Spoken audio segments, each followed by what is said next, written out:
What's going on, YouTube? Uncle OG in the building. Hey, this video is brought to you by Timeless Tees and Apparel. Hey, thank you for watching. Hey, the link is in the description. Check out our merch store on Facebook. Support the brand. Check out the new movement, the Black Men Matter movement. If you're feeling disrespected, unappreciated, and unacknowledged, hey, support the brand. Let's start a movement. Thank you for watching. Check out the content.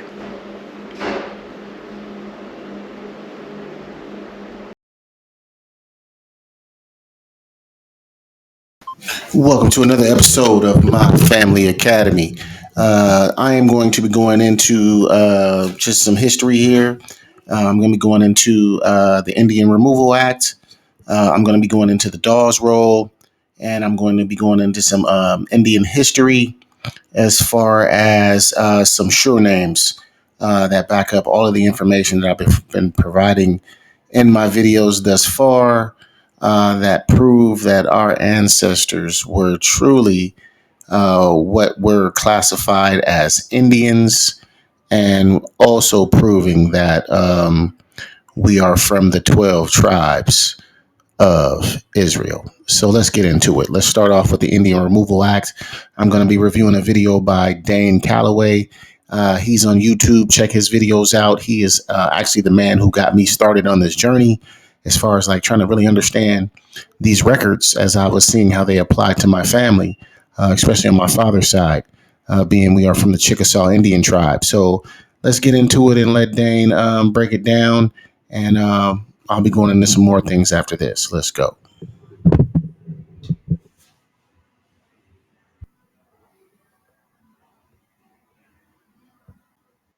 Between the years of 1828 and 1886, Oklahoma became the resettlement destination for nearly 40 or more Southern Indian clans or nations and tribes alike.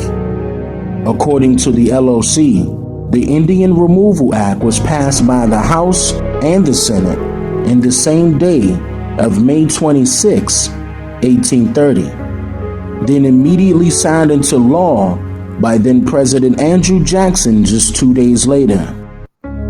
This sole authorization made it official for Jackson to grant unsettled lands to the native Indians in exchange for their current Indian territories.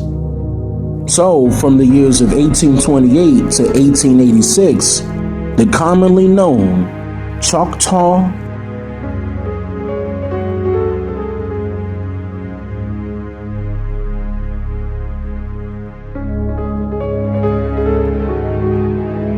Chickasaw,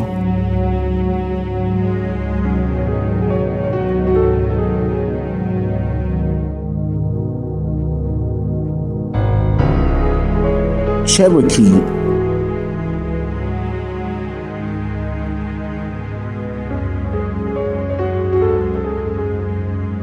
Seminole,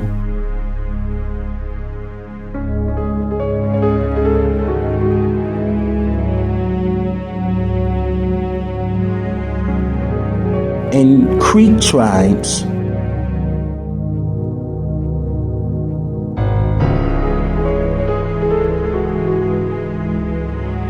not to exclude the many uncommonly known Indian nations of the southeast regions of America, were all affected by Jackson's malicious replication of immigration with an E. According to historical records, both the U.S. government and the Indians signed many treaties pertaining to slave liberation and the reconstruction of their livelihoods during the mid-1800s, allotting lands of approximately 40 to 250 acres to native Indians, giving off yet the most accurate answer as to why there were nearly 7,000 copper-colored Americans residing within the newly established Indian territories of Oklahoma by 1870. Oklahoma was considered to have the most all-black communities throughout America during that time period. These generous black communities welcomed even more freed slaves to come reside in the lands of Oklahoma, more specifically in the city of Tulsa, but Many can recall the city of Tulsa as being a heavily segregated racist hellhole, having been occupied by both black and white Americans. Copper-colored people were not allowed to live amongst the whites as equals, nor patronize white businesses in the entire city of Tulsa. But that did not stop the Aborigines from flourishing on their own. Red Fork is documented as the small southwest town of Tulsa for having discovered oil and single-handedly booming the city of Tulsa. This happened shortly after most of the violent Indian rebellion subsided and the Indians were forced to cede the majority of their Indian territories in Oklahoma to thousands of white non-Indian citizens that were allowed to be identified as Indians under the color of law. In one of my previous videos called The Untold Truth about the $5 Indians, I stated that the US government created a separate freedmen's list specifically designed to rule out all copper-colored Indians from receiving any newly established benefits and land allotments of America as black or Now, that's what I'm going to be going into here with our family based on what he just broke down there, the Dawes Roll. I'm going to show you a Dawes Roll where there are our family members in the Dawes Roll who some were enslaved and were freed, but not all of our family were slaves, but they were full-blooded Chickasaw Indians. But how they discriminated against the quote-unquote freed slaves, they just list us as, they classified us as freedmen and not as full-blooded. And I'm going to go into that in the next segment here. I'm going to go to the Dawes Roll. colored as the classification of race documented inside of the 1900 census, while simultaneously white U.S. citizens were allowed to become identified as Indians by merely paying the Dawes Roll Commission a whopping total of just $5. That's the $5 Indians. The $5 Indians that we have today running the reservations and everything today getting checks. This is why you'll have a Caucasian or a white person claiming to be Indian today. I know a few. My daughter's mother is one of them.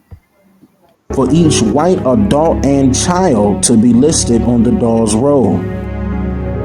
From the late 1880s to April 1st of 1902, public notices were passed around detailing that other, quote, claimants can legally make their cases for freedmen enrollment.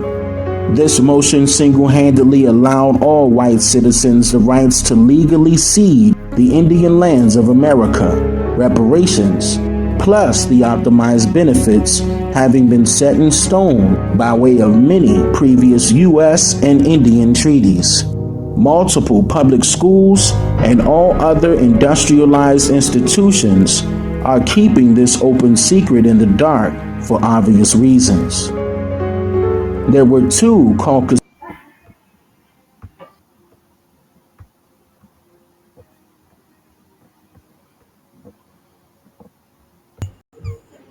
Okay, so let's take a look at Chickasaw Freedman card number 63. This is pertaining to our family on the side of the blues side. Let me just go back real quick here.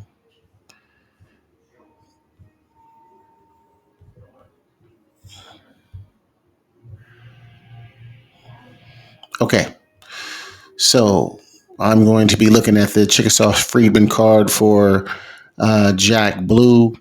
Jack Blue is the grandfather of the father of Elijah Blue, and Elijah Blue is the father of our great grandmother, Carrie Bell Blue, who married Andy Black. Give me one moment here. Okay, so Elijah Blue was married to Ellen Blue, and they are the parents of our great grandmother, Carrie Bell Blue. So Carrie Bell Blue, when she married Andy Black, then her name became Black.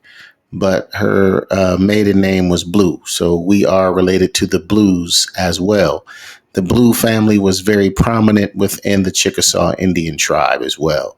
So let's take a look at Jack Blue. And I want to just look at their freedman card right here. Since they were early on in this process of applying for the Dawes role, which went on for like 10 years. But here's Chickasaw Freedman Card 63 in the matter of the application of Daniel Abram.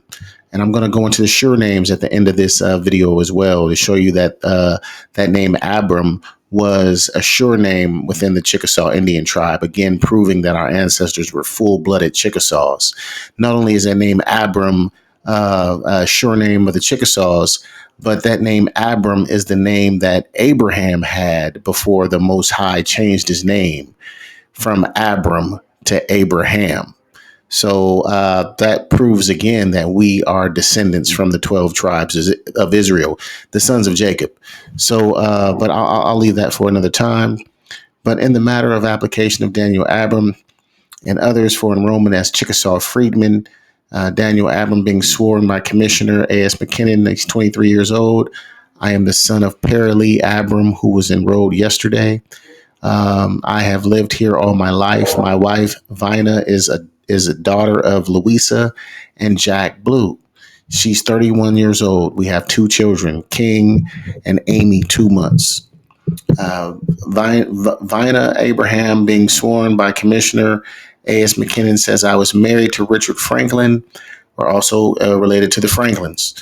I was married to Richard Franklin before I married Daniel Abram. I have 2 children by Franklin, Josephine, 14, and Richard, 13.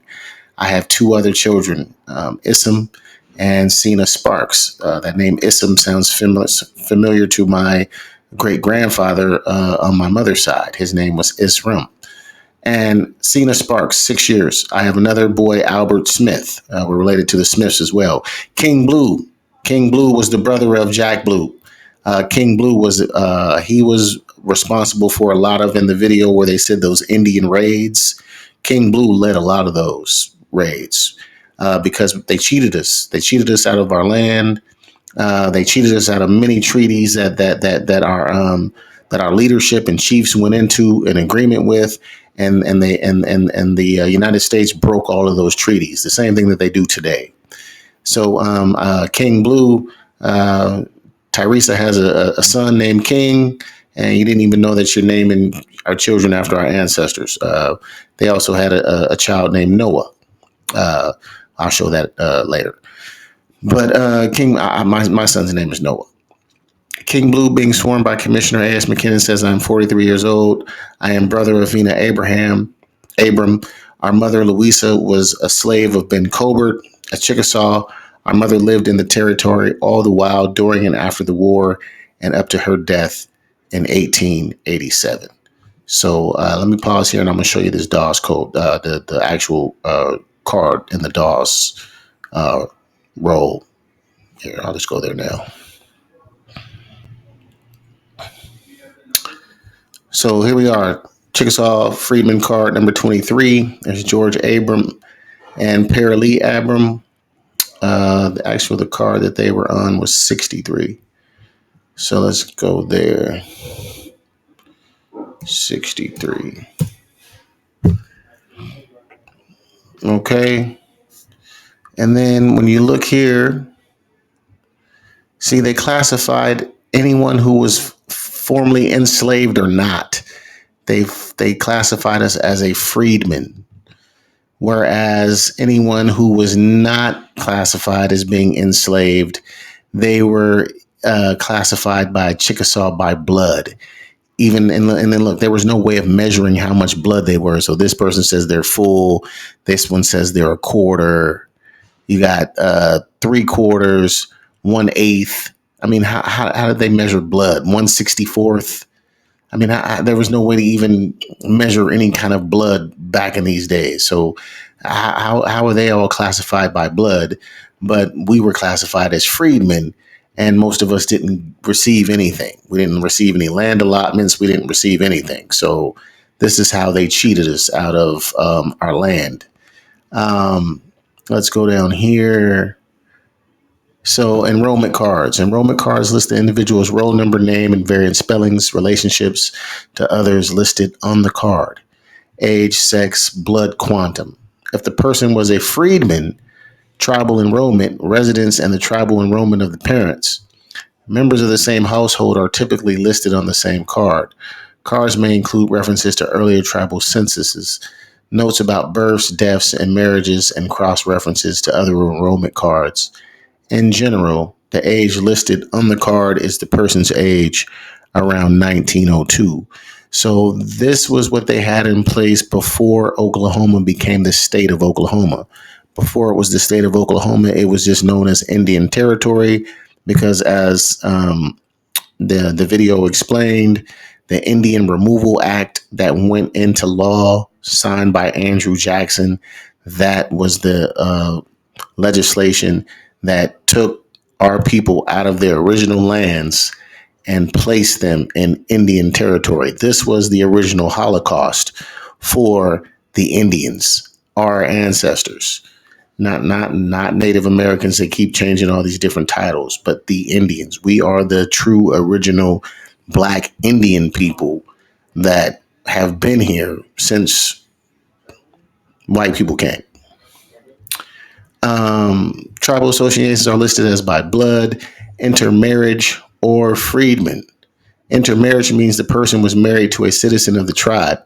You may also see IW for intermarried white or A for adopted. So even if someone married a white person, then they were still classified as a full-blooded Indian, as Dan Calloway explained in the video clip that I played.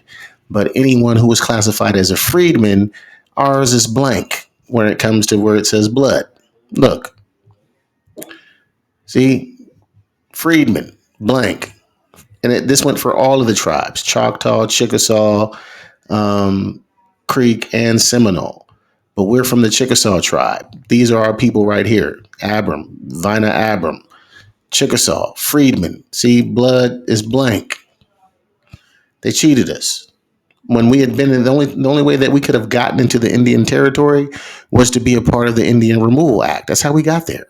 There was no slave ships that arrived in Oklahoma and in Indian territory. There were none. We walked there as a part of the Trail of Tears. But let me pause and move on. Okay, and then section I'm going to be going into how the our Indian ancestors, or our ancestors, were from the Anasazi people. Let's take a look at this video right here. Let's go into it. All right, let me let this play. As though all Amerindians are Negro equal black, I have included the list of freedmen Indians. This partial list of English surnames of Amerindians, Negro, people from the southeastern nations of Anisazi people. The northern nations of tribes are not listed here. In the future books, more names will be added as they are uncovered.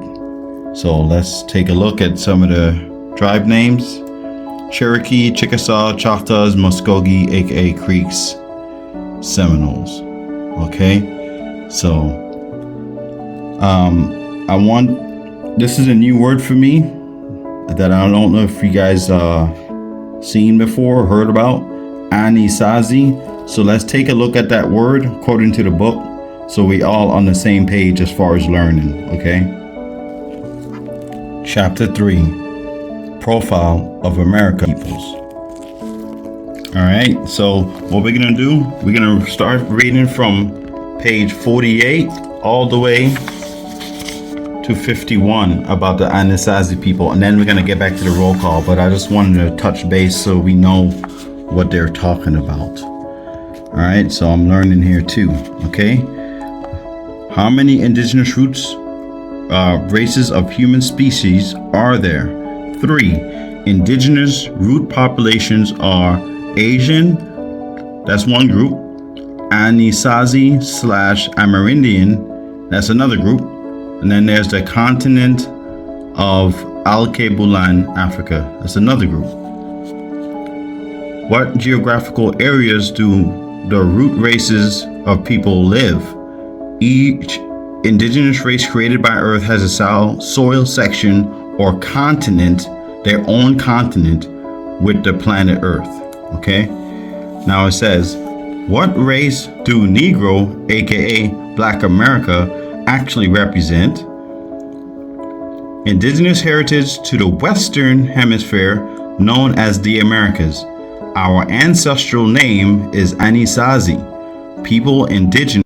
Make note of that name, Anasazi. I'm going to go into another record with a white historian that backs this up as well, and where he got his information for what he speaks on, from the Anasazi people, being the American Indian.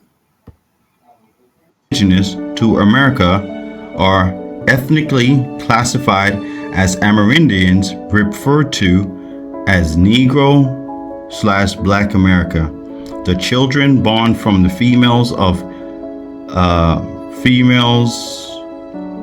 America or Amerindian heritage are labeled Negro. There's only one group in America that is labeled as a Negro. Okay, let's keep that in mind. Okay, so they are also referred to as the children of the forest in America. The pyramid builders or mound builders is the given name to their massive civilization in the whole Western Hemisphere. What does the word indigenous mean? The term indigenous is an international or global term to represent the original Earth people created by the planet Earth, designated to a section of the soil with Earth to have their home soil placement from Earth inheritance. As indigenous people of Earth, they have an unconditional Earth covenant for an eternity of indigenous people of the Earth. Indians of America, or Amerindians, is a collective population term used to identify the indigenous people living in the Western Hemisphere or New World, North, Central, and South America, including the Caribbean, Australia, New Guinea, Pacific Islands, Philippines. The term originally was applied only to people who look like the soil of the earth, as brown, tawny, dark, chocolate brown, etc., red skinned person living in the Caribbeans who represent the indigenous or original people living, thriving in the new section of earth discovered world by Europeans before and during the time of discovery by Columbus. How many groups of people lived in North America before discovery? Three groups. Three groups are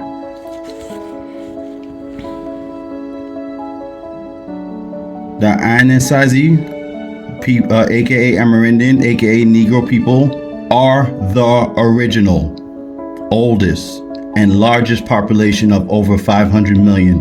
As a collective of people, they developed a culture and civilization called the North to Southeastern Mound Builders, Eastern Woodland Peoples.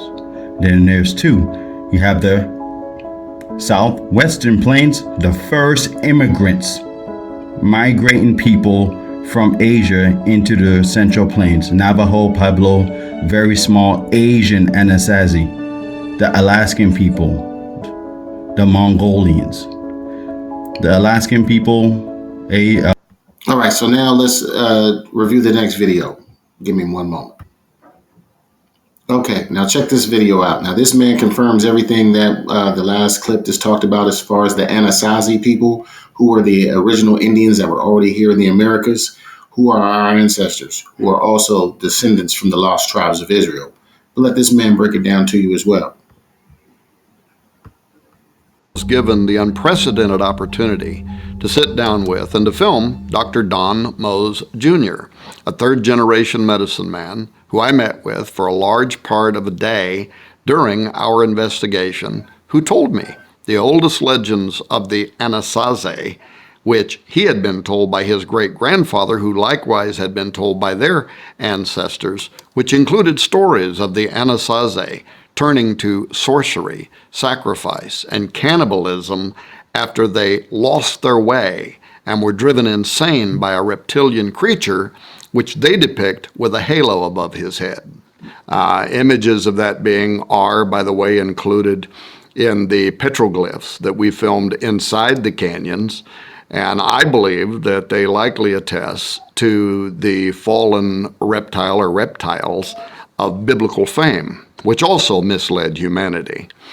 Anyway, as I said in the traditional Hogan at one of the Navajo schools Dr. Don Mose teaches at, he began drawing in the sand on the floor and reciting the first part of the story of the ancient Anasazi and how it had been repeated to him by his father and grandfather, who had also been told by their ancestors and so on, a legend that Dr. Mose alone had undoubtedly repeated hundreds of times before at the Navajo school. Now, since it was obvious to us that this Navajo historian was really indifferent to our camera and our recording plans, and in fact, I could tell he was really uncomfortable with us putting him on film, but thankfully, he let us proceed nevertheless. But I sat there and listened respectfully as he proceeded for nearly 2 hours to describe to this white man what's only ever been allowed a few times in history before, and that is the legendary stories of creation, of giants, of a great flood, of a reptilian deceiver, all from the voice of the nation's top medicine. A story that could only be told by the ancient tribes of the 12 tribes of Israel. A story that could only be told by the ancient tribes from the 12 tribes of Israel. It was our ancestors who fought the giants, who fought the Nephilim, who defeated them in Jericho and went into the promised land. That was our people. We came to the Americas a long time ago from the 10 lost tribes, a long time ago. So this is very deep. I hope you learned something here, but I'm going to close this video out with going into the Chickasaw shore names, looking at the name Blue, Abram, and Black. Again, confirming that we are full-blooded Chickasaw Indians, and the Indians here in the Americas are definitely descendants from the Anasazi people, and the Anasazi people date all the way back to the 12 tribes of Israel. Okay, let's close it out here. Let's go into the tribal shore names from the Chickasaw Indian tribe. Abram. Let's see. Abram.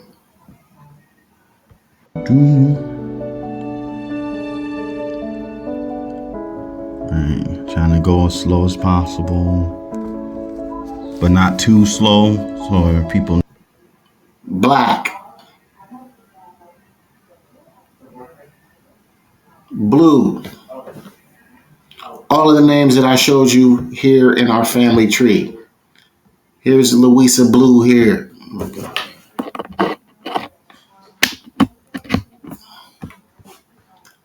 Let me go into the tree.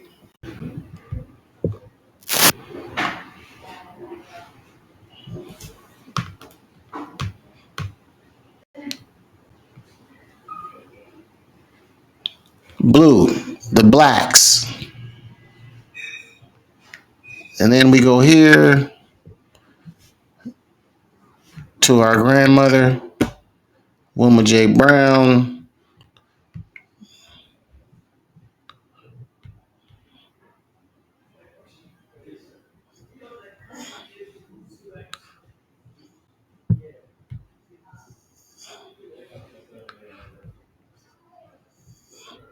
And boom, her mother was Sally Franklin. That's how we're related to the Franklins.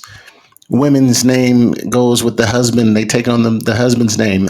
There's the Brown. So the Browns, the Franklins, the Blacks, the Blues. Uh, you go back into the tree.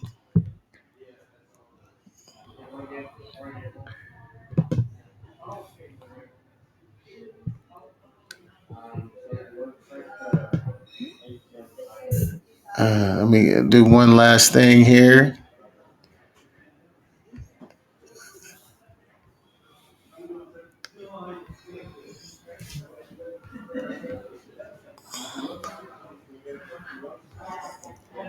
All right, our great grandfather's his mother's name was Clark. Let's see if Clark's on that list in the sure names. Is Clark there? Clark, right there.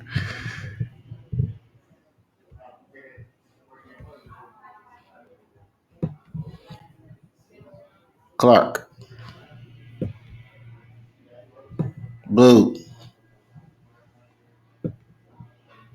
black,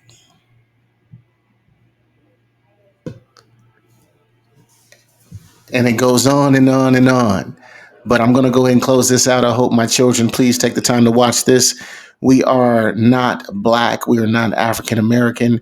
We are from the Chickasaw Indian tribe, and we are also from the 12 lost tribes of Israel. All right, I'm going to close this out. Thank you for listening. And remember that there's no greater history than understanding your own. All right, I'm going to close out. Thanks for listening.